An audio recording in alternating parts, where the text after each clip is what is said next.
Hello everyone, it's Tuesday on Your View. Welcome to the show. I am Moriah Afolabi Brown. As always, I have the ladies with me.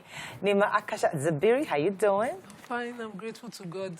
Imran will be 6 years old on Sunday. Wow, nice. September baby. Imran! Oh, you know, my head was thinking Imran. Like, Imran is not 6 now. Imran, baby Imran. Small baby yesterday, and he has these new dresses. Okay. Came home yesterday, brought out all his trousers. He wanted a particular look. And brought out his long sleeve shirts. And when he was done, Mommy, how do I look? I said, you're finer than your daddy. I'm telling you. The boy knows, you know, I'm just so grateful. Yesterday, just a reflection of it. I came to him yesterday, but I was, you know, still grateful. Because he can be so hyperactive. And he deserves some small control. Yeah, the kids are getting to the point where I don't need to spank them anymore. I think it's been a while I spank. In my house. And I guess they are growing. It's always a standard. Yeah. Yes. We spank, but I think right now, I think that kids are getting, they know now certain things you don't do. You know the Imran I have on my hands now. He's so vocal, so expressive. You know, wait. I wonder where he got that from. And who do you think he's so worried? I'm wondering. Yes, I'm so expressive. Who take a resemble? The thing shot me because he's a quiet boy. Let me come to talk with Jare. How you doing? I want to. We saw you today, huh? Yes. I'm supposed to be in school, but something happened, so I'm here. We come up with wonderful ideas as a country, you know, that supposedly should ease the system. But the human factor will still clog up the system. Absolutely. So there's something called NIN, and there's a company, an institution called NIMS. NIMC. And NIMC server has been down. And everybody that registered cannot verify the account. So my husband's major line has been blocked for 3 weeks now. If you call him, they'll say the number has been blocked. He can't call out. 3 weeks. He went to the office. I won't mention the telco's office.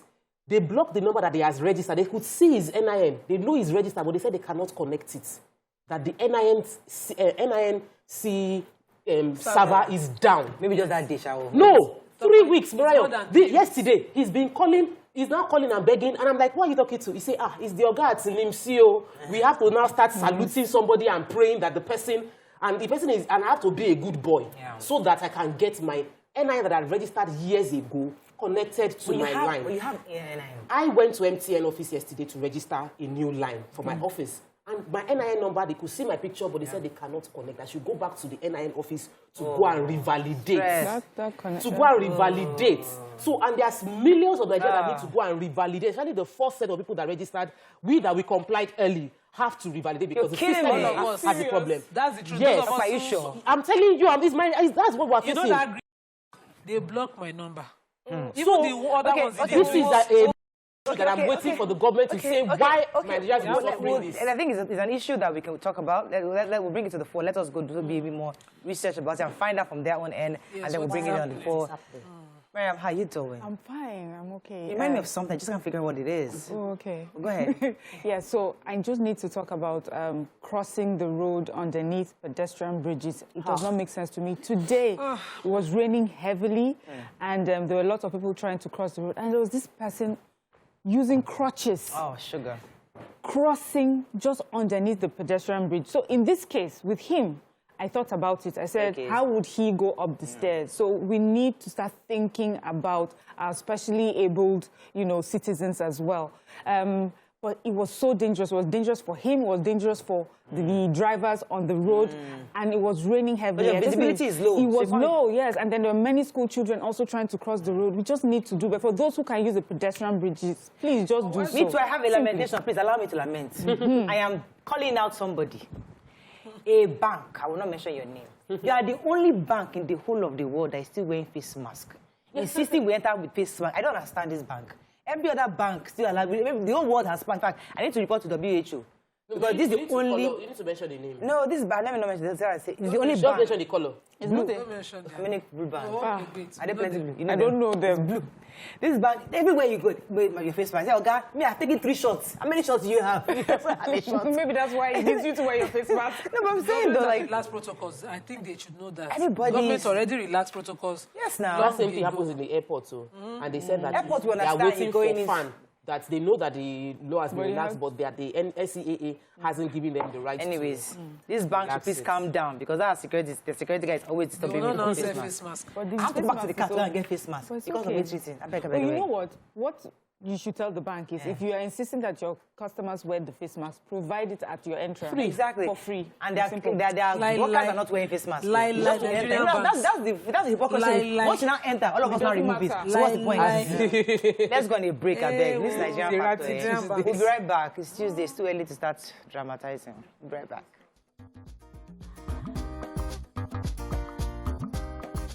Stay tuned.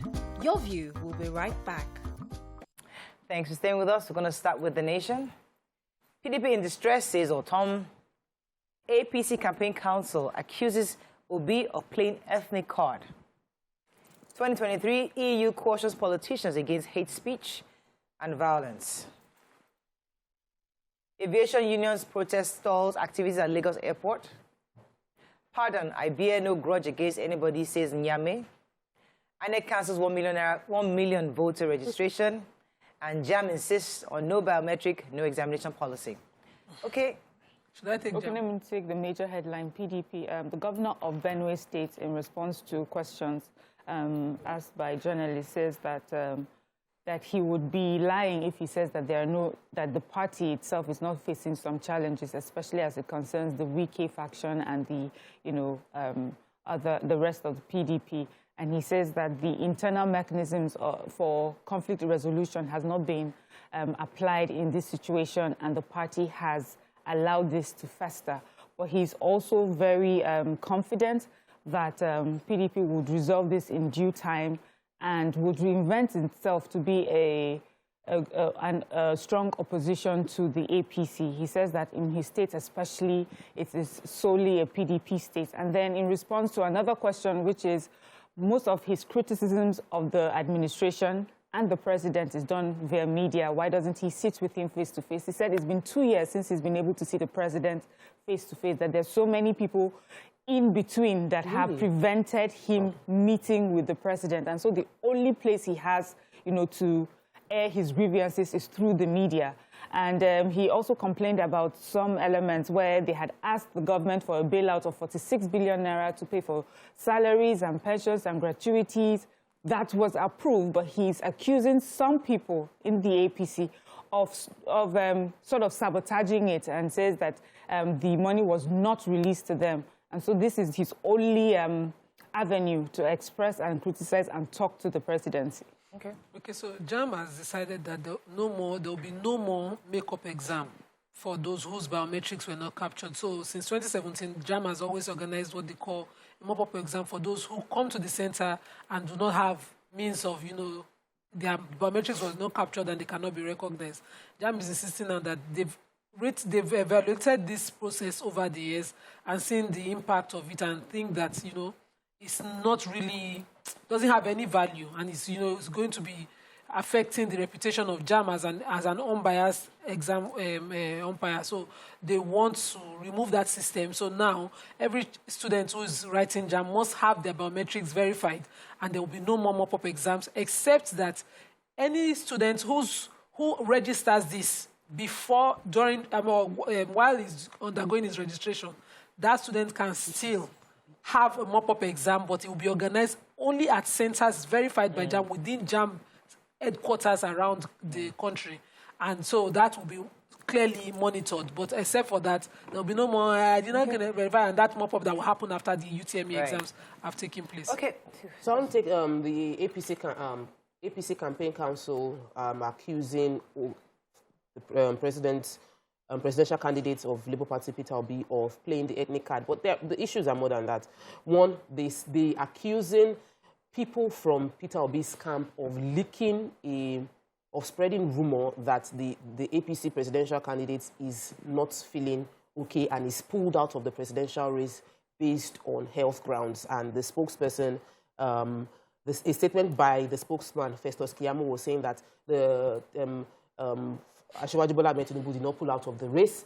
He is healthy and strong enough to run the presidential election, and people will see him soon enough. He's accusing the Peter Obi camp of spreading falsehood and rumors.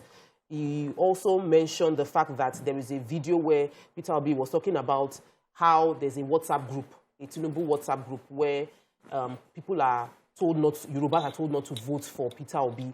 And Festus Kemu was saying that there is no official statement from the Tinubu campaign camp, and that nobody should take a statement from a purported WhatsApp group to spread what is in their own mind.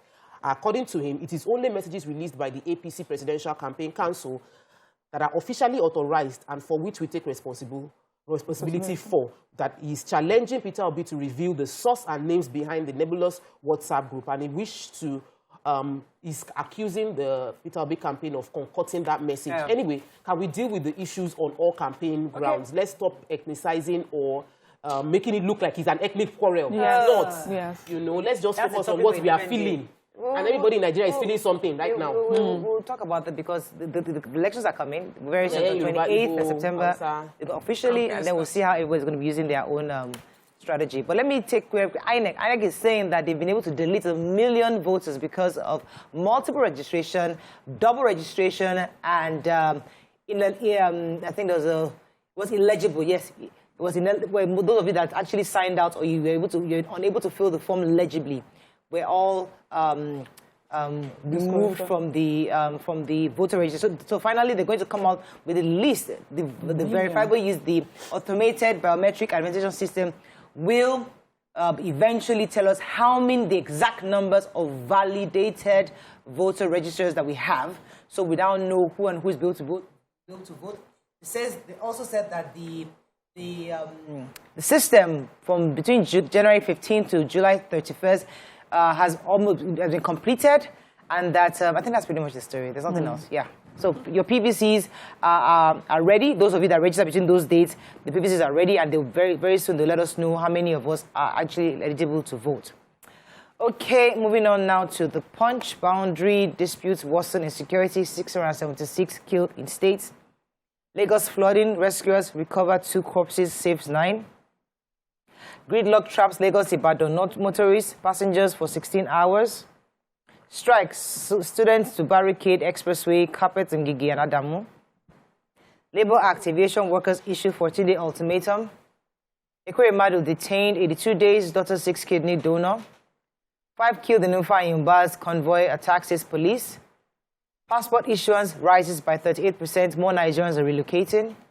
And Akeredolu apologizes to clerics over Muslim ticket. Okay. I'll take the Sonia Ekwemadu story. So we're all aware of the issue, the health problem the Ekwemadu's daughter has been going through. Her name is Sonia Ekwemadu. For many of us, we saw on social media yesterday that she had made an appeal via social media, telling her story and where she is. So she says that, first of all, she's 25 years old, and 3 years ago, she was diagnosed with this a rare kidney disease called FSGS nephrotic syndrome. And she explains that because it's genetic, this particular kidney disease that she has, her family members cannot donate their own organs to her. And she's asking us to help her, for anybody that wants to help, just, for God's sake, wants to help her. She's appealing. She says she does dialysis 3 to 4 days per week, and this has been all on her family, that they have been paying for this. She says that she's only alive by the special grace of God, and she reiterated in the appeal for the donor that according to the UK laws, you can only donate based voluntarily and altruistically. It's not something that you get any reward for. And how she talks about her family, they have suffered a lot because of this. We know her father is in detention 82 days and also been diagnosed with acute kidney disease. And so she's just seeking for anyone who can help her now. Okay, let me go on a quick break. When we come back, we continue with our review. Stay with us. We'll be right back.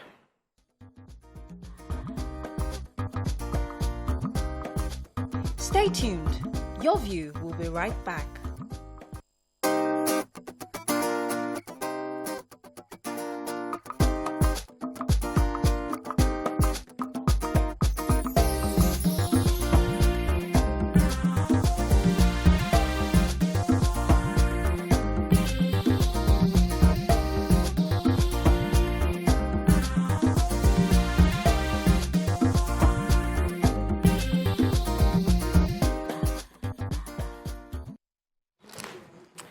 Thanks for staying with us. We're still reviewing Punch. Nima had a story. So the aviation union protested yesterday. They blocked the road leading to the airports. They locked all the offices within the airport to stop staff from joining. The reason they're protesting is that the Civil Aviation Act removes the power of the workers to have a union. And they're insisting amend it before you pass this act into law. I think this is a simple case. If government is not afraid of, the unions check, why do you want to remove their powers under any act? And they should be allowed to have their union. Simple and Governor Rotimi Akeredolu has apologized to Christian clerics over the Muslim ticket. He was speaking at the 40th Holy Ghost Convention dinner in Ibadan yesterday. And he was saying that he understood the feelings because he's a Christian and that many of us are worried. He said, according to him, he says, what will be our gain? And that is why my party, the APC, is throwing up the Muslim ticket. It's been a real issue for us, even within the party, saying that many have fought it, they've argued it and debated this, but now it has come to stay, but more important, it has come to the southwest. And because of that, they can't throw away the baby and the bathwater. So he's appealing to the Christians, they should please appeal to their conscience to accept the Muslim tickets, and that they should try to, the general overseers across the southwest should put their support against the APC's candidates. And I think that's what he pretty much said. So we've been talking about the gridlock from Lagos, the Lagos-Ibadan Expressway gridlock, especially the Kara side, because of the traffic, the road construction. The newspaper Punch is carrying the fact that there was some passengers were in that traffic for 16 hours. I know my husband was in traffic for about 6 hours. I know somebody was there for 5 hours. You come from Benin to Lagos, and then you are seeing Lagos, and then you spend more time just getting into Lagos than before.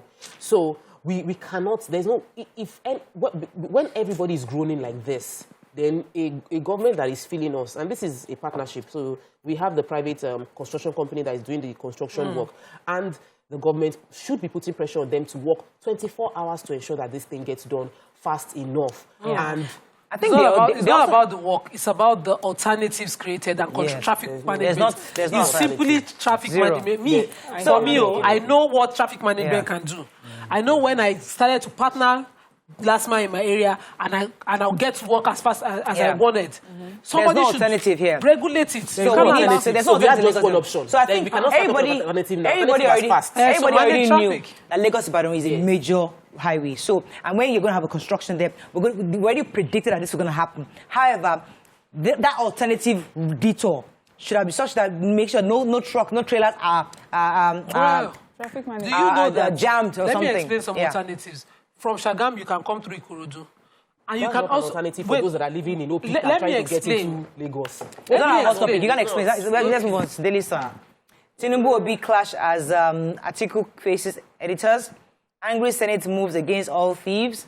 Outrage, anger, trail deadly attack on Senator Uba. Lekki Deep Seaport kicks off.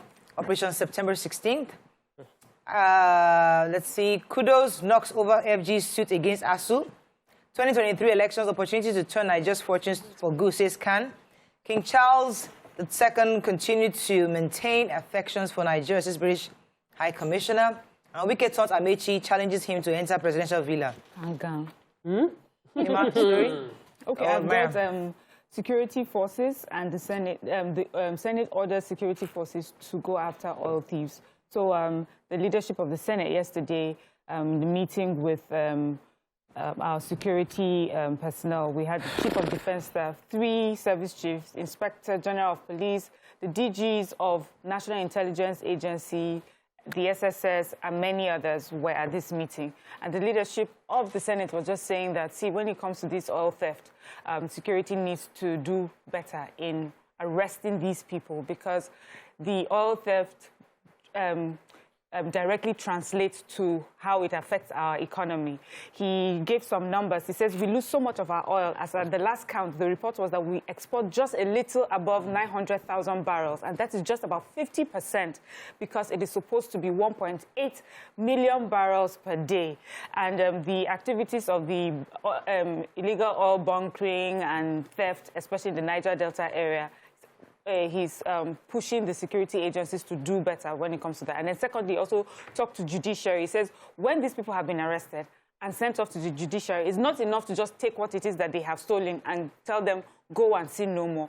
Give it special consideration and prosecute them properly. And this will send a message to everyone, high or low, that if you are caught involving yourself in such activities, you will not go scot-free. Okay, any other story in Daily Sun? Yeah, there's a story we skipped in Punch concerning passport issuance. The more Nigerians are applying based on relocation, and they said there's been an increase of 38% more people applying for passports. They also mentioned that between about 2,081 and 2,085 passports is being issued every hour in 2020 and 2021, but right now it has moved to 2,800 is being issued every hour within Nigeria. He said the complaints, well, it's not a complaint, it's just a report that the World Bank survey has revealed that more Nigerians are leaving the country yearly than arriving. So, okay, so the Lekki deep sea port kicks off September 16th, and landlocked countries like Chad, Mali, and Niger Republic have indicated that they will start using that port for their own cargoes.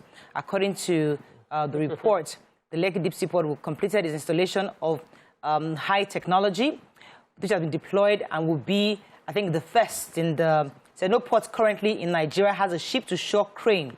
The IT system they have has minimal human interaction that will do your clearance, other clearance processes from your office, and finishes everything. Containers will be identified. So it's more like IT, but I just hope the Nigerian factor doesn't mess this up. I pass through Ekpe regularly. My worry is we just have they're supposed to construct a second bridge. And if they are all going to be going through that same road to Ekpe, there will be crisis going on in that place. We need to prepare ahead and plan ahead. Our final paper, we have to run Vanguard.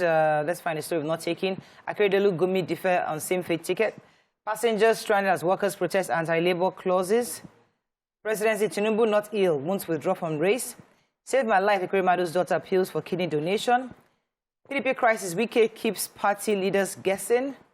ASU strike, court defers hearing on federal government suit till Friday. I think we've taken most of the stories. Okay, so I wanted to take the president of the appeal court saying that there's no funding for the 2023 general elections election tribunal, and other election petitions and all of that. That the funding is required for pre-preparations. So people would wonder that why would you want to start election tribunal planning now? He said the court system as it is has already constituted members of those panels and election tribunals per state in case, after the elections we have the petitions coming in.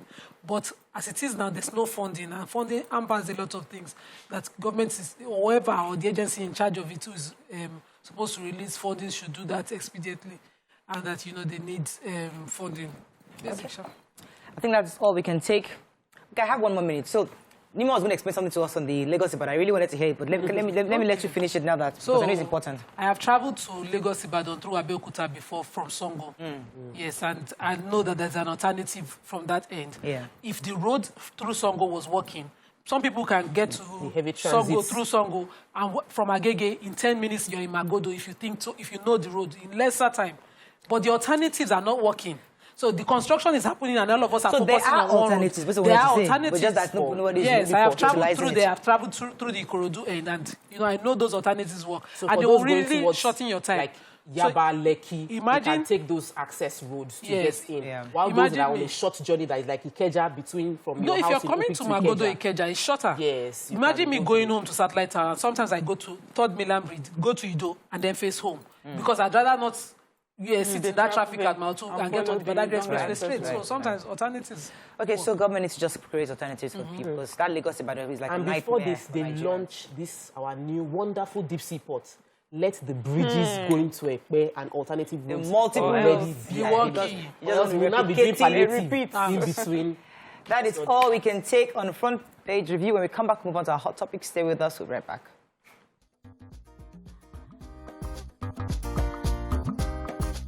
Stay tuned.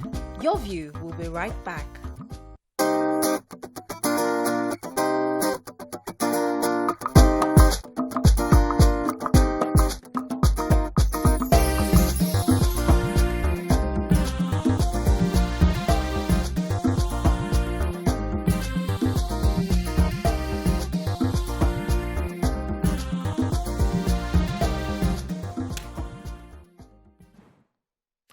Thanks for staying with us. So Taraba State was in the news yesterday. Why? There was the outstanding welcome for the ex-governor, Jolly Nyame of Taraba State, who was granted a presidential pardon recently. Ex-governor Jolly Nyame was received by a mammoth crowd that thronged the airport to receive him while he was coming down from the plane. And obviously, many people responded and reacted to this welcome that he received, especially because he was convicted of graft or siphoning billions from the state for his personal use. And sometimes when we discuss the fact that people get the leaders they deserve, these kinds of scenarios come to play when you think, okay, these are the kinds of people that you deserve, because sometimes people will celebrate who they are. But what are your thoughts on this? Because society is made up of different kinds of people. People like that I just described, and those who are educated, who may know better, and those who are indifferent. It's not, is it your money he stole? What's your business? Face your front. So there are different kinds of people that make up a community. What are your thoughts on this welcome he received? We've seen this before several times. Yeah. The few people, I think it was doing Dariye, was when he was returned home. Lots of these kinds of, I mean, so it keeps happening. So you think that we discussed it the last time, if people will learn, but nobody's listening. You know, it keeps happening, and it's going to happen again tomorrow. What are your thoughts on this? This is the reality that we face today. You can call us on 081-270-53687, 091-390-76948. You can also tweet to us at TVC Connect. Please hashtag your view TVC so we can read your tweets. Let me start with Miriam. What are your thoughts when you saw this video? What came to mind? I mean, it's just, for me, even before the video, I had already seen comments by people that you know are maybe family members, friends, political allies, already waiting for his return. But I really did not expect that it will be a statewide fanfare, you know. And also, what makes it more shocking, because I now started to ask, is there something that I'm missing? Did he commit these crimes, and was he properly prosecuted for these crimes? And did he really go to prison for these crimes? And that he comes home and everybody is excited about his return, as if he was, as if, you know, he did not get justice, and now justice has been served by his return.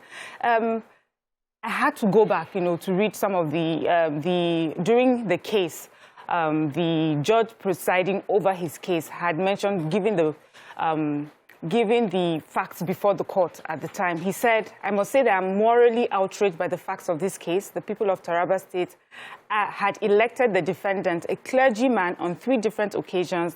The expectations must have been high. How would he begin to explain to the people of Taraba State his actions? So this is the judiciary thinking that the people of Taraba State would have been so disappointed in what he did to them and how he had caused the, you know, lack of proper development of the state, because they will tell you there's so much that happened within the 8 years that he was governor. And, I mean, there was so much that could have happened development-wise, but it didn't happen, of course, because of corruption like this. And to see these people go back to receive him with such fanfare is mind-boggling. And he also, in the paper today, was saying that he holds no grudges against those who played the part in his incarceration. Like, okay, is there something we're missing here? You have committed a crime. What I expect to see is a remorseful person. What I expect to see is a community who, okay, we have received our son, but have you learned from your mistakes? How then do you expect there to be any change? In fact, it's almost like the return. You know, in the Bible, the return of Jesus on the donkey, and everybody was laying palm fronds for him to walk upon. That was what happened. And because also he's a clergyman, you know, people expected more from him, and he disappointed the people. So what happened within the time that he has been in prison and all that he has done that, you know, closed our minds and help them forget the things that he did and the impact. And finally, one of the reasons why people like this, politicians like this, get this sort of welcome back after they have committed a crime is that, one, a lot of people do not see, a lot of our politics, the way we see our country, the way we see governance, is determined by your ethnicity, is determined by religion, is determined by all the things that should not be important. So you hear people say, it's because it comes from my own tribe. It's because of our ethnic group. Okay, we're being marginalized. That's why. It's because it was not from this party. That's why. Let me start with the origin, just your initial reaction. Then we'll come to the deeper issues why people do this. But what are your thoughts when you saw the video? Of course, we're saddened. Because you'd expect that the same people for whom, in whose interest the matter was charged to court, the people whose collective wealth that he plundered, whose interest the matter was charged to court, in whose interest justice was served, he was, sentenced to jail, and, the people who suffered the injustice of his pardon and release. And then, so sometimes they will say, don't drink a day paracetamol for somebody else's headache. The people of Taraba say they did not steal their money. We know that the people of Delta State told us that time that their money was not lost. But when the money was now repatriated, they now say that the money should be used from the state from which... So, Nigerians speak like that. The one that pains me the most is when we do these things in some unforgivable way. So there was a special assistant to the Akwa Ibom State Governor, one popular actor, Moses Armstrong, who was accused and charged to court for the molestation of defilement of an underage in June. And, the court struck out the matter that for lack of proper filing, they did not acquit or convict him, but they struck it out for lack of proper evidence. What we call technicalities. And if you see the parry, he was at the time had been suspended from Actors Guild and all. He went on the film set. He just went about his business like in this country of no consequence. How dare you call me something else? In such a case that you'd expect that the system would profile and investigate and put his name in the register if proper work was done. But the man is working free today. What are your thoughts? I'm calling people pepper them. So, I wasn't surprised. I was expecting Ashwebi and celebration. And you got it. Our son that went to prison has come back home. Taraba's history is very linked with this governor. This governor was the first ever governor of Taraba State since 1992, and then he came back again, and he rules the state. He has a strong relationship with the state. They don't see the issues. They're just saying, this man that has been so good to us. This is the politics of poverty. This is the politics of everybody in a tip because they catch me. So it's the politics of, you cannot even accuse me because I know what you are doing. I know the lawyer that is helping you to stash money abroad. So because my own case, they were able to see some loophole and I was the one that got convicted. So I'm going to forgive you for your deal. Those of you that did not come to prison to visit me, I will forgive you. Because if I want to open mouth, everything will scatter. But I choose to forgive you because all of us know how we sort ourselves as governors of the state. That is why a convicted, someone convicted of financial crime will come out and say he's choosing to forgive the ordeal he went through. Like, I don't understand. In this world, you should be the one that we are trying to forgive. The people of Taraba State that do not have access to good health care should be forgiving the former governor of Taraba State. People that do not have access to good education, that don't have access to good roads. People of Taraba State that their main state is agriculture, but they do not have a capacity to export their goods because we don't have a governor that has put all the structure in place to give them quality life. Should be the one that should be forgiving their governor. But if you don't know better, what will you do? What will you do? If the politics we run, Mariah, people will say, I will vote for him because he paid, when my son needed to pay school fees, he gave us school fees to pay for. That's why I will vote for him forever and ever. He sent my children to school. Wow. You shouldn't need to send your children to school. The school should be there available for everybody's child to go to. But they don't think of it that way. So it is the democracy of poverty that has brought us to the point where we are celebrating someone who has been convicted for financial crime against your state. All of you should turn your back and never talk to or even call that name. You say, this is a name we don't want to mention because we don't want to encourage it. What you celebrate will thrive. Okay, so, and this man got celebrated. So what do you think will thrive in that community? So anyhow, get into politics and steal. Someone was telling me something because this scenario, if we amplify it and bring it to Nigeria as a whole. So you say this, we are saying this because we are educated, we know better, we seem to have better circumstances than those people who are running to the plane. Now, let's juxtapose that with those of us like us who probably live outside our country. They see us the way we are seeing the Taraba State people. They see Nigerians as a whole. Yeah, and they judge me They judge us. That you guys see your leaders? Because they live in this nice Australia, they live in this nice country, and they're watching us with that same prison.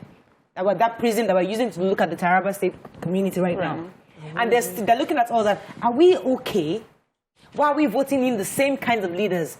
Why are we bringing in the same kinds of people? So, also, but we cannot argue with like, we know our country better than you. We live here. We know how these leaders affect us. So, allow us decide the kind of leaders we want. If that's the same rationale, I don't know. Can we then say to the private community, listen, this is to you, he convicted or is a convicted criminal. But he's a generous But man. in our own community, he's our person. He's a generous person. He's extremely... So now, so the conversation is, do we see ourselves exactly as we see the Taraba, those people that are, not Taraba people, I don't want to generalize, those people that ran to that plane, do we see ourselves like that? No, I don't. It's quiet. No, I don't see it that way. Because we have I think that we point. need to realize the fact that when you go on campaign grounds, if you count 10 people on the campaign grounds, 8 of them were paid to be there.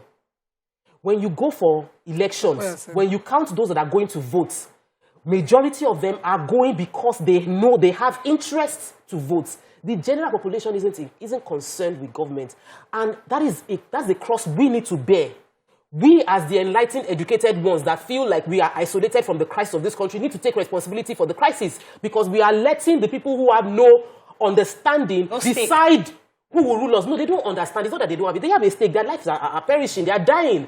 People cannot go to farm in Taraba State. They are largely farmers. They can't go to farm because there's crisis. They cannot move their goods back to the city where they will sell it. They have issues, but they don't know better. So what they know is, if I go there, at the end of the day, they will give me 200 naira. I'll use that one to go and buy garri and drink. Okay, so let's not even make it about uneducated, inexposed people. There are people who are... I want to take that point. Let's go on a quick break. When we come back, we continue with this conversation. Stay with us. We'll be right back.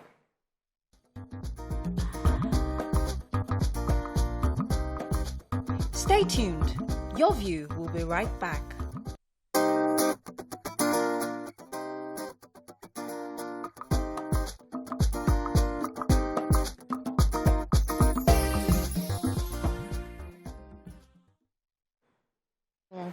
Yes, thanks for staying with us. So we're talking to Ma'am, Yeah, so I was just in response to Tokwe's, opinion about maybe people are just uneducated and inexposed, and I think it's beyond that. I believe it's very much about affiliations, religious, ethnic, party, political affiliations, and some people feel that when you arrest someone for corruption, it's not about that corruption. We don't see the impact and effect of corruption as something that affects us all. We only see it as witch hunting of those who are affiliated to us. And that is the only reason why you find a group of people who will go there. Then yes, there are a group of people who really don't even understand what's going on. And all they would, all they care about is what they may get at the end of the day. Like, okay, we have heard many times, we're in Nigeria, where people are paid to appear at certain places just to give the optics that, this person is popular or well celebrated. And we have a group of people like that. But I'm sure, and I believe, and I even know of people who are in that Taraba State that do not agree with what happened yesterday. Absolutely. For them, they saw it as a show of shame, and I hope that, and that is where elections matter. And the sort of leaders that we put in place. And that is why everyone needs to participate in politics at different levels. You need, for those of you that believe that you see better, you know better, and you do not forget the evils that have been committed by the past leaders, have to either vote, run for office as well. And we need to do better about reaching the grassroots. The grassroots is dealing every day with, the security challenges, the fact that education is not getting to that level. Healthcare is hard to reach and access. That is what is like their main focus. And many of them really do not even have that access to the political players at the top. So what we need to do, when you mentioned the fact that someone said the way that we're criticizing those who welcome past leaders that have been corrupt is the way other people in diaspora see us. And I believe it's a valid point. But, the truth is, if at the grassroots level, we are still this way, where we don't see exactly what is happening before us, at the federal level, it will happen that way. And I just hope that these events will just open our eyes, all of us, so that we can do better. Let me take Yakub, then I'll come to Nima. Yakub, are you there? Yeah, you're live. Go ahead, please. Good morning to you all. Anyway, for me, I'm not surprised.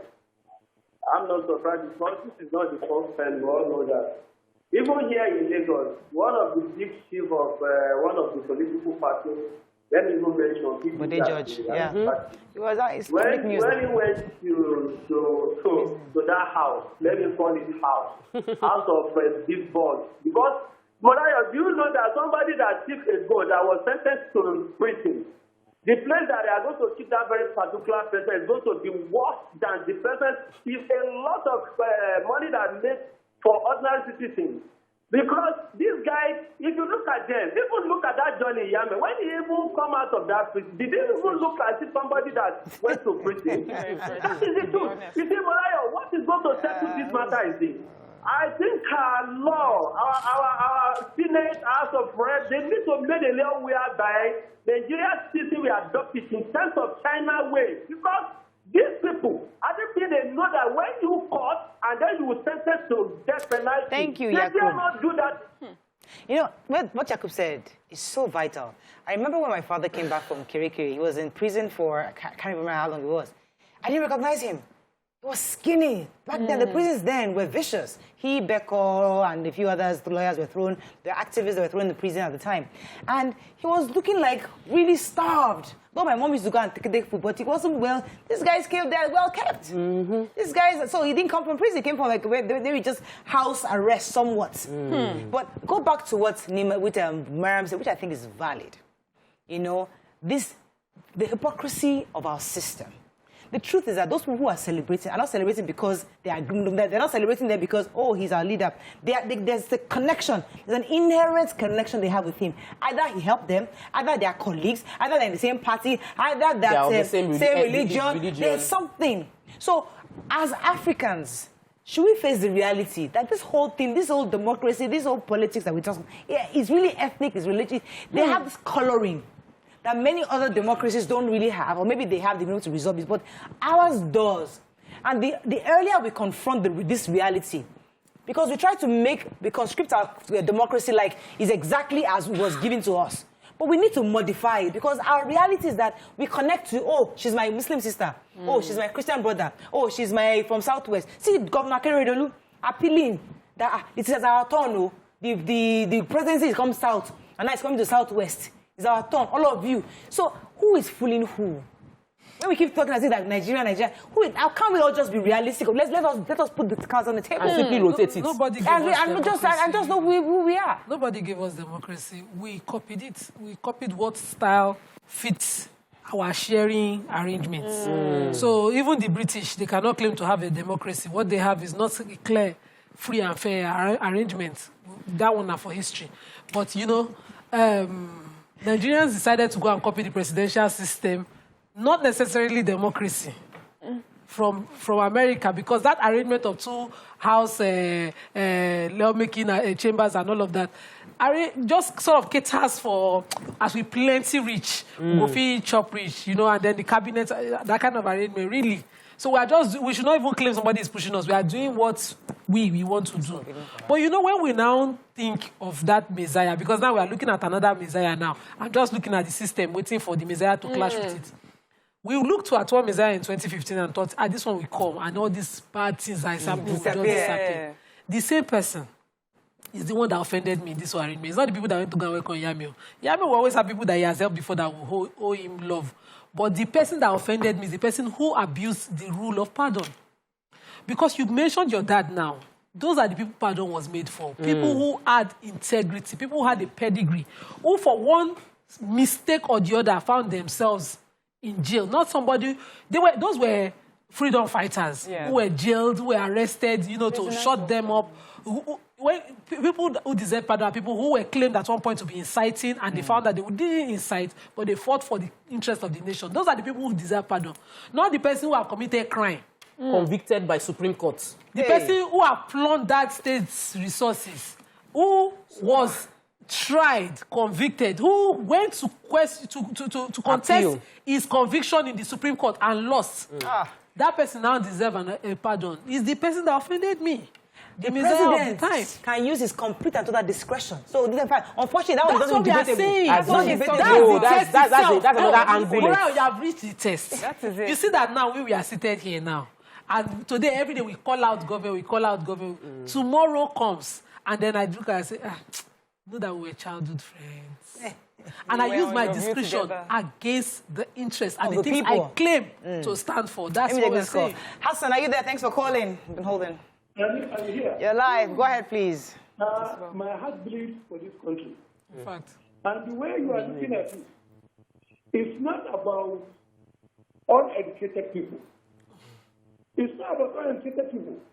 The worst part of it are the subsequently educated people that influences the uneducated people with money. This is a country of rated crowd. We saw it happening right from Abacha era. 1 million march. We saw the looting and celebrated looters in the student livelihood of Jigawa. His son is now a gubernatorial candidate. You can see how we glorify corruption, how we glorify stealing. When Bode just came back in Lagos here, Obasanjo was one of the people that graced the occasion. How do you rationalize that? The same thing is happening in Taraba. It's happening everywhere. So the problem now, the whole Wahala, it resides with us to resist it, not to allow it to happen. If you rely on educated people, you will wait forever. Good morning. You know, yeah, go ahead. So there's this tweet, and Rolake says, we are mostly sycophants and hypocrites, and we live in a country where justice is for sale. Indecent acts get the gold medal, and the truth is silenced. A country of most religious individuals with dead conscience. We all know the truth, but act a script to avoid criticism. I don't want to say anything. I want to say something, but I think that totally sums it up. You know, I mean, it's a conversation we need to have because there are too many angles coming to my head, but unfortunately I have to wrap up. But the truth is, we're not happy with what happened. I mean, I'm not generalizing that the whole of Taraba City. This is just a group of people that went to go and see him. But we're saying that we are all like that in different ways. We all do it in different ways that we can't see. I mean, the other day somebody was complaining about, the Nigerian embassy in the UK. If you go there, is this? They behave just like Nigerians. And I'm thinking to myself, okay, what's the process? We wanted to get a passport or something. I can't remember what it was. What's the process? And you go online. I called my friend. I said, that's the problem. You called your friend. You go online. You're just a problem too. Go online, register, follow up with the numbers on there, saying that I've called her. You know, she's telling her friend to help her to fast track. She has cousins. They should have. Everybody knows. The people are calling that same person. Yes. They hook me up. Yeah. You're all clogging up the system. Go through the normal channel. So we are all those people. In different ways. In different ways. It's the same thing. So the hypocrisy, it's easy to criticize, but all of us are doing it. Yes. The other day, this police stopped me. Who did I call? Did I call you? Please, help me call. And I was doing, I said, you know what? I didn't call that lady. I just faced the police. I said, you know what? Instead of me calling Morel, you're also part of the problem. I need you to send the number to me. I didn't call the lady. I just said, sir, what's the issue? Your clinical is not ready. And I said, sorry, this is. I now showed him the what do they call it? Vehicle license. That has been done. That's here. I've just not picked up the hard copy. And I showed it to him, and allowed me to go. I was about to call Aroga, something that I have the answer to. And then he goes, a really nice guy. So all of us must intentionally find a way to say, you know, we're going to be part of the solution, not the problem. Let me go on a break. When we come back, we have to wrap up on this. Bring in our guest. Stay with us. We'll be right back.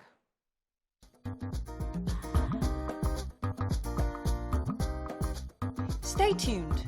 Your View will be right back.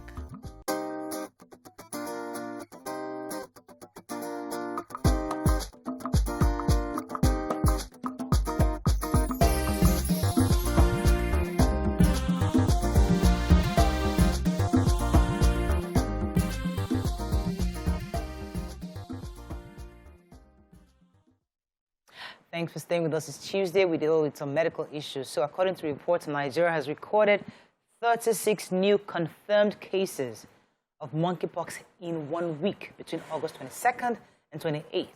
This brings the total number of confirmed cases since January to 277, with 6 deaths. The latest situation, which was released by the NCDC, that's the Nigeria Center for Disease Control, noted that more than 50% of the cases were recorded among men. Joining us on the show now is the public health expert, Dr. Folashade Olusheye. Welcome to the show, madam. Good to have you. Thank you. Good morning. Good morning, Nigeria.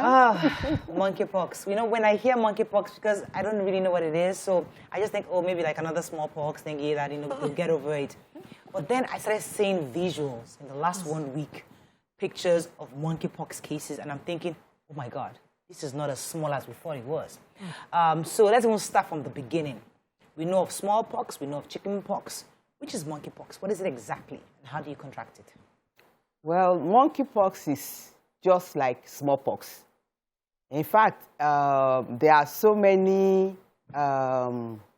likeness to the two: smallpox, chickenpox, and the smallpox, monkeypox, and chickenpox. They are all viruses that are sort of related. The thing about smallpox was that it has been eradicated, but by many things that people could not see, they started seeing monkeypox, which has always been there before. And because they are viral infection, their spread is almost like same. But as it was said, monkeypox, the origin has been said to be from animal. Monkey, dogs, all those. And for interaction between man and woman, maybe because man go into the forest to hunt monkey, or some of us, we do animal food and all that, bush meat and all that. So the pox can now infect man. But we have man-to-man transmission when we have interaction, as we speak with each other, we sleep with each other, we live in the same house. As health worker, we manage patients, and we don't know. The patient goes home, or the health worker goes home. And so that is why there is now man-to-man transmission. The origin of monkeypox is said to be from animal. So when these animals, are they sick animals, or it just naturally occurs in animals? Well, just as man can have viral infection, animal too can have viral infection. So it may be that when animal and man interaction takes place, the animal was already sick with the pox. Okay. Or maybe when man goes hunting, the animal already has the pox. And just like any viral infection, it could be asymptomatic. Even the animal may not exhibit it. It may be the man that touches it that exhibits it. Or it could be that even the animal has it, and the man decides to still undo it. It's just, for me, it's worrying that we just left the one of, we're still managing to exit coronavirus and the COVID-19 challenge, and all these animal-related diseases that they say actually is more of laboratory creation than just direct contact from animals. But in Nigeria, the cases are coming up, and my worry is it curable, like completely curable, in a way that if somebody contacts it, you're not scared that you might just pass on from it? Well, we cannot say it's self-limiting. That's the thing about most viral infections are self-limiting. But we have to understand the underlying condition of the person that comes in contact with the virus. Most infection, your body will fight against it. But when you have some compromise in your immunity, that is when you will now have a severe form. So you could actually become exposed to monkeypox and don't have symptoms. Within 3 to 20 days, you could show symptoms, and the symptoms will vary from headache, fever. Most of the time, it's usually fever. And if your body is able to fight it, it will stop at that level. But if it cannot fight it, it will go on to rash. And so the pathognomonic, or what you will see that you say this is monkeypox, is the rash. Once you don't have the rash, you may have it, you might have come in contact with it, but you did not develop the disease that is called monkeypox. But by the time you develop monkeypox, you have the rash, and the rash is usually in stages. It comes like a pimples on the face, and later it starts spreading, and the size starts increasing until you have what it looks like a boil. It has vesicle, and inside that vesicle is the virus, which you can now shed on your cloth, on the beddings, on the table. And somebody else comes in contact, somebody comes to pick your cloth, or you sleep together. And it is said that it is also on the genitalia. One thing that Father, that thing is on the genitalia? Yes. Holy Spirit. So that means you could spread it during sexual intercourse. It is a possibility. What would you still be doing when you have that kind of... No, you may not know. You know, at the early stage, it's usually just a mild...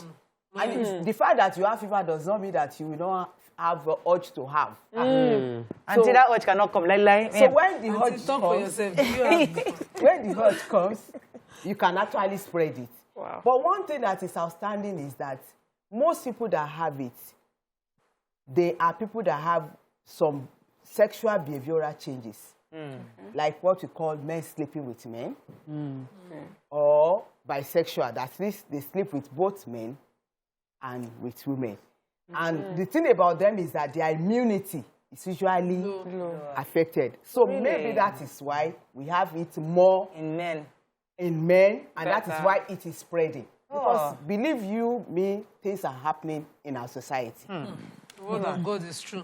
So I wanted to go spiritual. Let's talk about prevention, because as I'm listening to you, I'm thinking, I've seen poxes as a child in chicken pox, and I remember my siblings all having it, and I didn't develop symptoms fully because my mother just did something preventive. So what measures can you put in place if the moment you spot, now that we even have it, that your child is feverish? Okay, what we encourage is that if there is fever and you are suspecting that it's likely to be, isolate, then you watch. We encourage that you improve good nutrition. Okay. So that you can boost your immunity. But in area where the people are actually very high risk and all that, there is vaccination. Although the vaccine is expensive and it's not readily available. In our country? In our country, you have to pay a lot to get it for now. So what we still encourage is that once you suspect it, isolate, eat good food to boost your immunity, and watch it. If it comes out that it is rashes, we encourage people to go to the hospital. You know, this is where we need our rich folks. You know, abroad, we have something foundation. Some sick come and say, you know, I'm bringing in monkeypox vaccine to the country. I bought him 1 million doses. But no, rather than buy a Bugatti, a Maserati, a But let me tell you, when they even bring the vaccine, I remember when the government brought a lot of COVID vaccines, some of them actually expired. People didn't take it. Because people were not going out to take it. Imagine. Even up till now, if you look at the population, how many people have gone to collect their COVID vaccine? Exactly. And we have the COVID vaccine. So it's not a matter of maybe people are not ready. But when it comes to monkeypox vaccine, although we have vaccine, it is not readily available. It is expensive. But the good thing about monkeypox is that it can run a self-limiting course, and within 2 weeks, 4 weeks, you will be okay. Let me go on a quick break. When we come back, we continue this conversation. Stay with us. We'll be right back.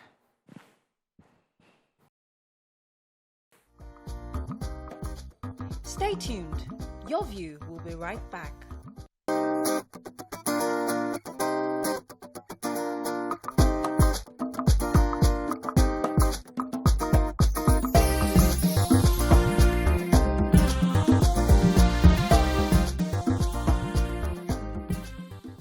Thanks for staying with us. We're still learning about monkeypox. And I was going to ask you, so once that rash comes and you have one people, how do you ensure it doesn't spread to be 2, 3, 4? What can you do to quickly stop it at that moment?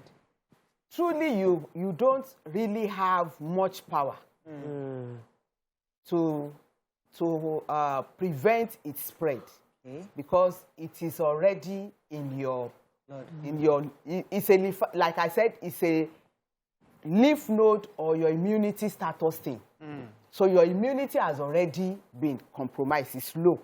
And that is why you have the rash. And so the rash keep erupting. It can come up anywhere. In fact, the rash of monkeypox come up even on the palm. Wow. That's why, even on the head, if you look at those people that, if you on the scalp, everywhere from, so it's usually from head to toe, but it usually starts from the face. So it will start with one, then it starts spreading, then you look very like a tiger, you look very scary, and on the scalp, Like then the hand, the skin, the genitalia, it goes down. So once it starts, it keeps, and it's usually at different level. As I told you, it starts as a pimple, then it becomes very deep-seated, like a boil, like a small boil, and it's painful and itchy. It causes body pain. All right. It causes body pain. Okay. And lymph node, you know, all those lymph nodes in those areas become enlarged. Those things that Yoruba call petele and all those things, that, you know, it's very painful. So it causes... All right, let me ask you a question. Go ahead. Yeah. Okay, so what happens if you suspect that you've come in contact with someone that you can do so that you don't have the pox? Okay. Now, somebody has monkeypox, and you know, the first thing is you try as much as possible, improve hygiene. That is what every one of us, we have to do, because we don't know who is who. Washing of hands, very important. Avoid using somebody else's towel, clothes, beddings, and all that. And if it happens, you try and isolate. Maybe it is husband that comes down with it. You may need to isolate. Maybe stays in the room. And if there is a very intense symptoms, we encourage them to go to the hospital. Because now we say they are suspected. It may even be suspected. Because not until when you confirm it. And to confirm it, you need to take swab off. So that, because I remember about a month ago, we had a patient in my hospital that had a very serious rash. Everybody came running around. Hey, we have monkeypox, we have monkeypox. And it wasn't. I look at it. It was actually scary. It was. So I took the picture. I sent to my colleague. I said, it looks like. He said, okay, we should send the patient. So we sent the patient to IDH. But when they did the test, they admitted it was chickenpox. So ordinarily, we felt it was monkeypox because it was actually very, very similar. And that's why I said chickenpox, smallpox, and monkeypox, they look very much alike. But the difference is that when I now look again, looking at what monkeypox and chickenpox, I remember that the man, though it was up, down, it was not really like boil. I was not too deep-seated. Like that of monkeypox. But you know that it is quite different. It's just like you saying a snake is poisonous and the one is not poisonous. It takes You run from everything. You run from everything now. Yes. But how are you as a doctor protecting yourself? Because I know that many of our medical professionals tend to get exposed to these things in the line of work. It's true. We are exposed, but you cannot run away.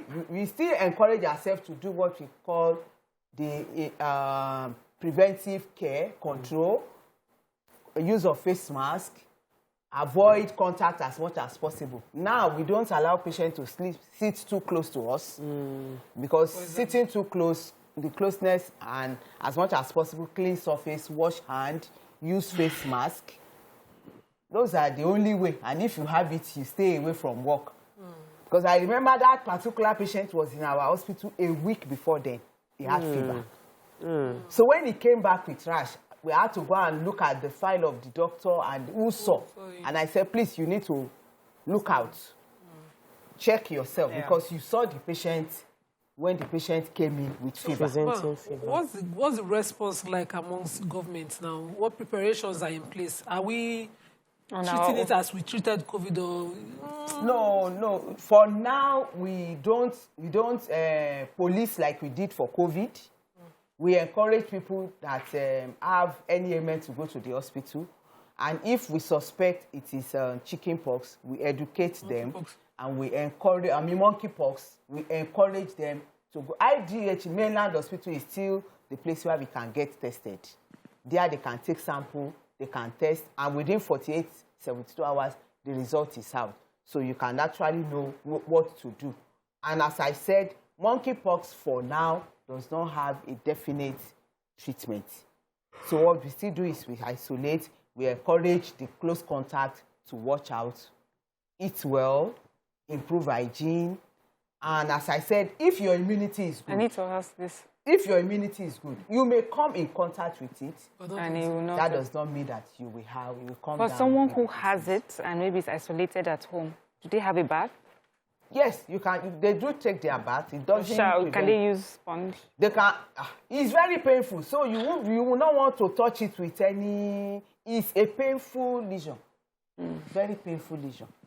But you have to have a bath and wash yourself with soap. You can have your bath. I remember those ones. It will help you prevent bacterial infection. Okay. So you need to. There's this antiseptic they used to put inside water. Savlon, Dettol. You may use it. You may take your bath with antiseptic solution. Maybe just during that time. Because, you know, we are encouraging people to have their... So really, you just need to... So during that period, is eventually to go by itself. Yes. It's self-limiting. So you have to just keep wait it out and wait it out. Right. Within 4 weeks... Let's consider our ginger, weeks, so Let me take this call for a wrap-up. No, within 4 weeks. It may not take 4 weeks. That's why it is still individual. Right. Somebody will have the rash within 2 weeks. Let me take this question from Sheon. Good morning, are you there? Hello, good morning, Sheon, are you there? Okay, we lost the call. So as we wrap up on this, I think I'd like you to give a final word to those who, now we know that it can be contracted, especially those that can be passed from family to family, from your bed sheets, from clothes. So we know that now.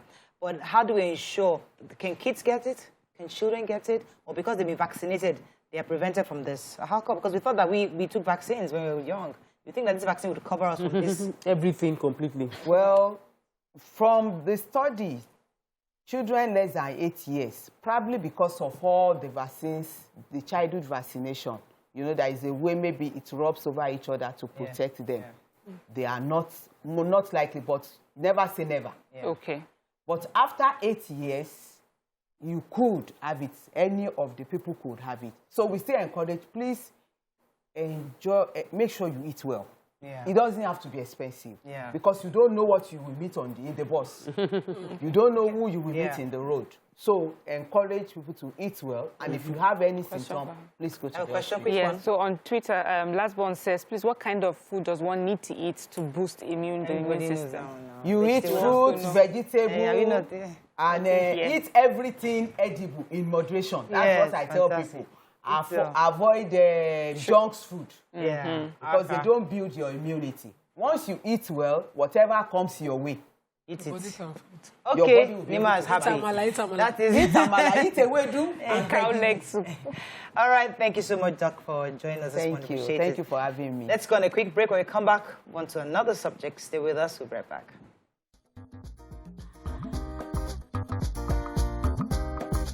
Stay tuned. Your View will be right back.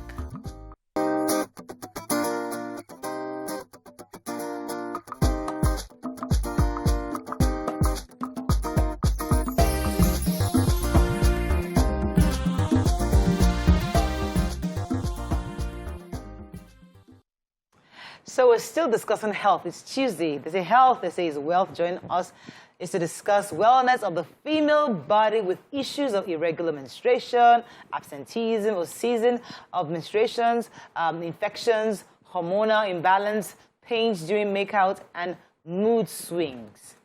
We have with us a body and wellness expert and founder of Anaxon Wellness, Mr. Victor Ayola, popularly known as Baba for the Girls. Welcome to the show. Thank you for having me. Good to have you on the show. Yeah. Right. So the female body is your interest. I see that. Yes, actually. Yeah, you care about our wellness. Yes. So there are quite a lot of issues we've raised, menstrual irregularities. I was really concerned about that last one I read now, pain during sex, stuff like that. A lot of people have mood swings, like they're just not in the mood, stuff like that. Please, how can we fix that problem? Because a lot of married women have that problem. They're never in the mood. Okay, it's quite not difficult. Actually, a lot of married people, they have that problem. And Anaxon Wellness is here for people that are married, precisely not for singles. So they shouldn't go astray. Yeah, people, when they make out with their husband, they tend to have this pain thing. It is actually the hormones. There's something called hormonal imbalance. So they had to actually work on the hormones. So if they work on their hormones, they will have mood swings. And sometimes, too, the husbands, they have 1 or 2 roles to play. Most times, they don't do the needful. There are things that they ought to do. You don't just see a woman and you just walk up to her immediately and be just grabbing want to do everything. something. No, no, no. Things don't go like that. You have to water the ground. I've told them several times, first thing, for you to spice things up, I know women love money a lot. Give them money. Let's start with that. So after giving them that, then you can start with the caressing, start using nice words. You play with their emotions and their feelings, you get them in the mood. When you do all those stuff, it's an easy goal for you. I'll send you my husband's phone number. Yes. Stop calling him. So they can spray you money. You need to understand. Spray you money. No, that's the first thing to do. Yeah, but let's go back to wellness. Okay. Wellness about the female body. Why are you so concerned about this? Exactly my question. Any matter concern you like this? Baba of the girls. Okay, actually, if we are to look at the statistic, first and foremost, looking at the world statistic, we have more of female than male. Now, after that, we're now looking at the female wellness. I decided to major on the female wellness because I discovered there are a lot of things going wrong in that aspect. Unlike the male, they just have few things. And most times, they don't really care because they choose to push the blame to the women.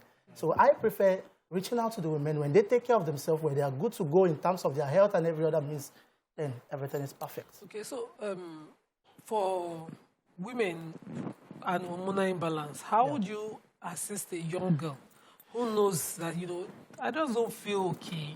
I'm not, and they would have tagged that girl one special need child because she's just not, she's difficult, she's everything. How does this young girl express these issues? What are the issues that she would see? I mean, in action, I don't know how to put it. What would you say would exhibit? Would she be not friendly, be an introvert? Would she be always, difficult? Would she be screaming? Would she be short-tempered? How exactly? You would say, yes, the hormonal imbalance is actually the mood swing. She herself, she would know when she's having mood swing. She can be in the midst of people. She might just be a general mood. No. She can be in the midst of people here. Probably you girls are all here, and she's playing, she's lively. And when she gets home, probably the husband gets close to her. She just changes all of a sudden. She do that. She doesn't want the husband to I'm talking of a young girl unmarried. The unmarried. Unmarried young girl. I'm talking from 13. When your menstruation starts. And you start to notice that you're just not in the mood. Would that be generalized as your general mood? Or hormonal imbalance? We cannot generalize this as a general mood. It is actually hormonal imbalance. The body is supposed to work perfectly. So when you're noticing any irregularities in the body, then you should know something is wrong. But being a young girl, there's no way she can detect that because she's still quite young, she's inexperienced. So she doesn't know 1 or 2 things yet. So probably when she comes of age, she can start noticing something is wrong with her. You don't expect a lady of like 12, a young girl of like 12, 13, that just started menses, she's inexperienced. She doesn't know much yet. Okay. She needs someone to what would our parents be able to do to assist? Let me ask you about female hygiene. And the reason is, as a young girl, I was very tomboyish. I don't even understand all these using perfume or using body spray as a young girl. I would take my bath, but it didn't even occur to me. Thankfully, I don't have natural body odor, and but I noticed that as I got older, especially when I got married, so this little things now come up of, oh, everybody around you is using perfume, you should start using. At what age should we? And then at some point it became common to use feminine douche. I think it's douche. It became common to douche, especially after the menstrual period cycle is over. And then we saw scientific reports that, oh no, don't douche, it is not good. What is the right feminine hygiene and what is the wrong feminine hygiene? Okay, I don't want to go against the scientific report that say don't douche, but the fact is, it is quite right for you to do it. When a woman, a lady, immediately after menses, you should know precisely that there are some odor oozing out of you. You would know that. What if you don't have? It's not possible you don't have, madam. After the period, you have it. Just be careful. Study yourself very well. You will notice it. So when you're seeing that, then you just have to take care of yourself. But the easy way, I won't tell you to go and do this or to go and do that. Just get warm water, clean, just underneath, and you'll be fine. Okay, let's talk about irregular menstruation and things like that. apart from going to the hospital, what are the things that a young lady should look out for? Or treatment methods that she get? Okay, first and foremost, let me start by analyzing irregular menstruation. There are things that causes this irregular menstruation. Things like infection. These are one of the big causes of irregular menstruation. There are a lot of young ladies out there now. I know people are going to come at me after saying this, but I would say it anyways. They make use of vibrators a lot. Okay. There is no way. Please say it. There's no way that people love this thing now. There's no way you're using this back to back. It's going to have a turnout effect on you at the end. Really? Please let us know. These are things that causes irregular menstruation, infection issues. So these are things that you should watch out for. If you can just take care of yourself. I didn't think that's the topic on the show. Yes. I didn't think it was mainstream. I mean, I hear of this, but I guess it's really, really popular now. So you're not telling us that those who are now using it, you're not saying that they're prone to infection. One thing is too much of everything is bad. So when you get used to it, could it be just lack of hygiene if they're not cleaning up after themselves properly? Definitely, you need to clean up as a lady. We sweat a lot. Personally, I sweat a lot as a man, and I take my bath as immediately I notice any discomfort, I do that. If as a man I can sweat, now imagine yourself as a woman using all this makeup and everything on you. So can I ask you, are you married? Definitely, yes. Okay, just checking. So just making sure that you have a woman in your house so they can learn from. Okay, but so talking to female menstrual irregularities, let's talk about that one. What do you think could cause it? And is it a problem when a woman starts experiencing menstrual irregularities, or it will adjust itself eventually, or you have to use medication to get it back? Actually, it's a big issue because when you're having irregular menses issue, getting fertile will be a problem, like you giving birth. Number one, after the menses, you're supposed to ovulate, the ovulation is supposed to come, but when you don't even know the exact time for the ovulation to come, for you to meet your husband, it's going to be a big problem there. It's going to be an issue there. So fertility issue will definitely step in. So they just have to work on it, get themselves back on track.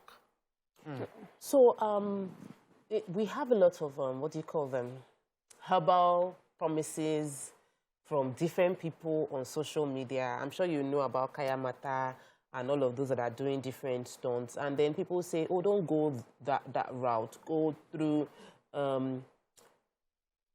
well-researched enhancers, And then some people are like, just don't bother. Follow nature or strictly seek a medical doctor's opinion on those things.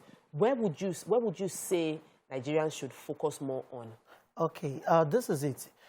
I tell people that herbal, which is actually the complementary traditional medicine, as well as the orthodox, which is that of the medical doctor, they had to come together and work together. But I guess everybody's trying to take sides. There is no way as an herbal practitioner you want to attend to a patient or someone. You have to tell the person to go run a test, go to the lab, and that's where you need the doctor. After running the test, the person comes with the result and everything. That is when you can decide to attend to the person. Until then, you don't have any right to attend to the person. So they should work hand in hand. More so, the orthodox stuff we talk about, the doctors that we talk about, most of all these drugs that they give people, they are made herbally, only being converted. So they cannot as well sideline herbals, as the same herbal cannot sideline the orthodox. They should work hand in hand. Both are interwoven. Thank you so much for joining us. Really appreciate your thoughts and the fact that you're really concerned about female hygiene. We hope to bring you back very soon. Thank you very much. Okay, let's go on a quick break. When we come back, we continue. Just stay with us. We'll be right back.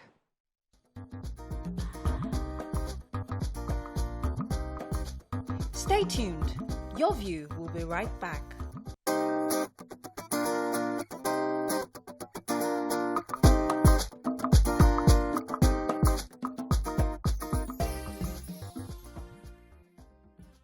Thanks for staying with us. So there's a really hot topic that we will just start it today. We can't finish it. It's one of those topics that has part 1, part 2, part 3.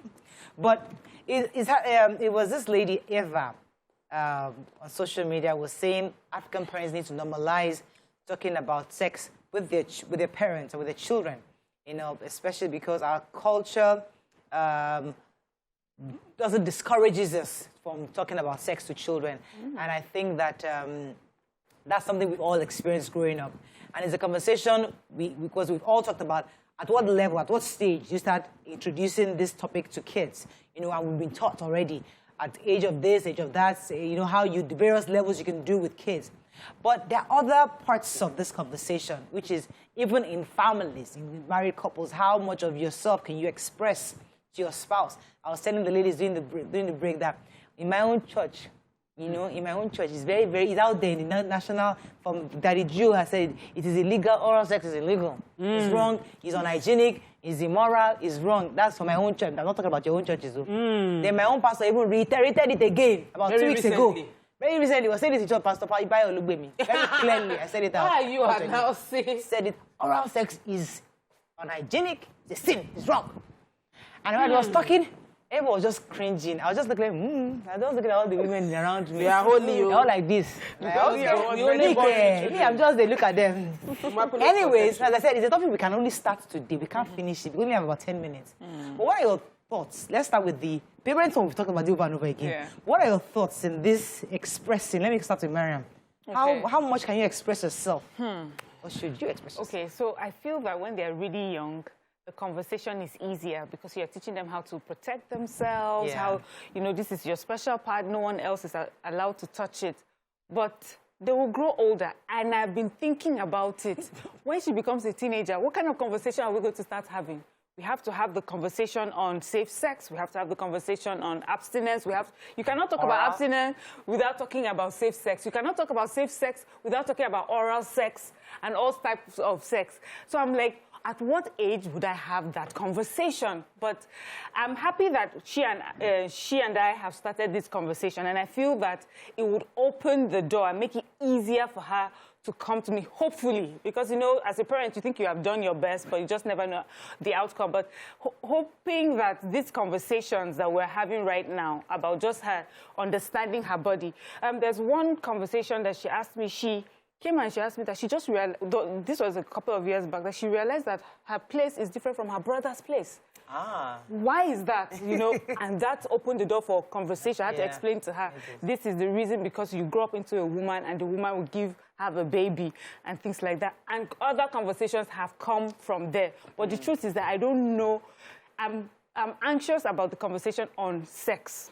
To have it or not to have it. Especially as a teenager. Sex, yes. As a growing up teenager. And it's just the reality. I would not lie to myself or deceive myself that, oh, I don't need to have this conversation with her. Oh, my particular daughter is Virgin Mary. She will never have those feelings.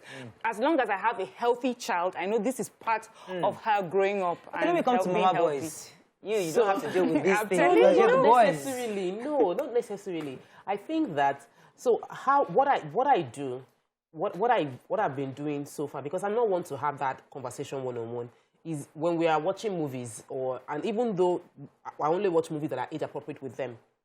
So we're watching a movie and there was a kissing scene. And I was like, no, I'm not watching a kissing scene. I'm not going to watch a kissing scene. I'm closing my eyes. I said, you need to close your eyes. They're adults. Adults will do this. It's a normal thing. So when you become an adult, you will kiss, you will marry, you will have a wife you love, you will have children together. He said, no, I'm not even thinking about it. I'm not even thinking about that right now. I said, yeah, but you will. You're going to grow up in a few years. That's the twins. I'm like, you're 10. In a few years' time, you would fall in love with someone and you would really love the person and you want to marry the person. So I want to not have that casual conversation. So we haven't seen anything, and I would many men get introduced into discussing sexuality through their friends, through pornography. And I need to be ahead of that curve and let them understand that this is what you mustn't do. You would be told to watch it, you'll be asked to watch it, but you shouldn't watch it because it would inform you of a wrong opinion on what sexuality and sex should be about. One thing I like us to address is when a teenager, you know, who comes to parents and says, Mom, is oral sex right? Especially because our pastor says it's wrong, it's a sin, it's unhygienic, it's not biblical, and we have our friends, we have people talking about it. It's almost as if it's the preamble, it's the natural preamble to the real thing. Like, I think it's yourself. So she's a young person, and maybe she wants to become sexually active. So you're a parent who's liberal, just curious, and she's just curious. Like, I want to do it right. I want to do it right. So, Mom, should I go ahead, or would I say, Auntie, hell no? Alaja, and you have the floor. You go to You have the floor. You go to hellfire. Go to hellfire. So that's what I would do. Go to hellfire. But then At what age would that be? Hellfire Okay, conversation. the hellfire conversation started early for me. My dad had sex education talk with me at 12. Not my mom. My mom told me I would die. Like, you need an award. Hellfire. Your dad needs an award. I'll get Bele, and if I get Bele, I can be sure she'll become the monster of my life. So she gave me that 1 year, and I did not want to monster in my life, so she put fear. But my dad told me, one-on-one, that anything you do from this stage going forward, you bear the consequences, and it will be huge. And you might not have the support of both parents, because we just might not agree. So treat it to the gravity that it carries, and so I started being careful. But my mom did something. She knew she couldn't have that conversation fully well. So she pushed us to a mentor she knew could do it. So as people did, they talk. And growing up is a simple, I will tell my daughter the same thing, be a door and guard your door. Open it only when you are ready. And know this is the best time to open it. I'm hoping that, because when she sits to talk with me, there's no judgment. So I just keep talking. I keep talking. So she knows the level I know. And then sometimes she'll be like, hey, this girl scares me. Yeah. And it's important that you can be like that to your child. I'm hoping I'm like that to my child. There's an error parents make. Because when you create this fear about the act itself, what you've done is given the child an option to go with the preamble. So in her mind, I'd rather do the preamble because you've totally demonized the act itself. So I remember that picture I would never forget when I was 13. I mean, I've told this story a million times. When I was 13 and I saw my period, I would never forget. It was April 1st. It was after my stepmother's birthday because I was April Fool. So I came home that day and I saw it. I saw my mother called my auntie, called everybody. And when they were talking to her, I came, Morel, the man is like this. Don't let it, I would never forget her hand. It's like this. It was trauma. Don't let it come to you.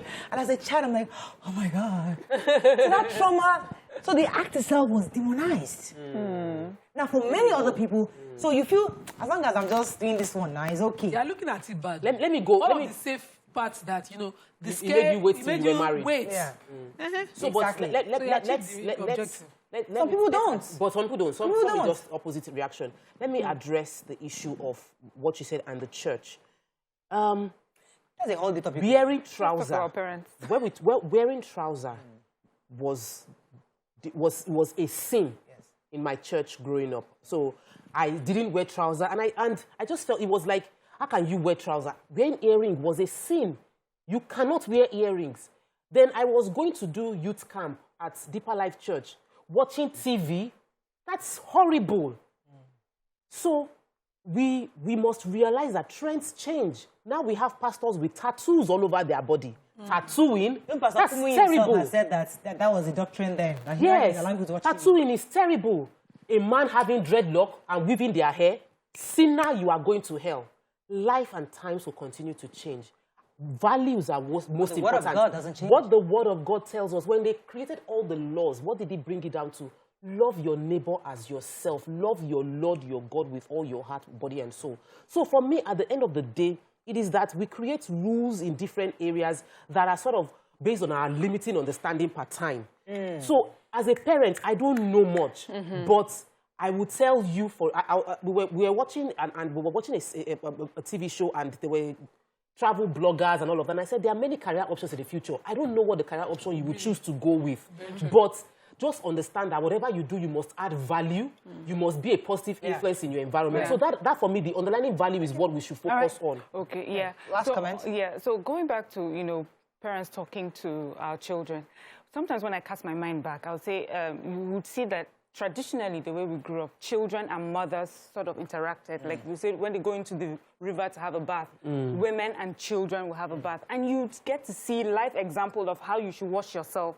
But religion, whether we like it or not, and Western education has taught us, you need to separate yourself. And so who is now the example that the child is watching to see? And then when we take out that physical side, we're also not talking to them. So if we've taken the side of, you cannot see me while I am doing this, while you're growing up, then we have to speak to them, and we have to speak to them honestly. The fear does not work, because when you just mentioned that example, I remember, I mean, we were all young ones. We had friends once. Yeah. We were And they'll be all like, it's a lie. teenagers, and we know, and we just know some of the steps that other children took because of the fear that was instilled in them. There were some of them that got pregnant, didn't say anything to their parents, and went to do abortion and lost their lives. As I said, we can only start this conversation. It's such a heavy conversation that we will continue. Hopefully the producer will let us take it soon.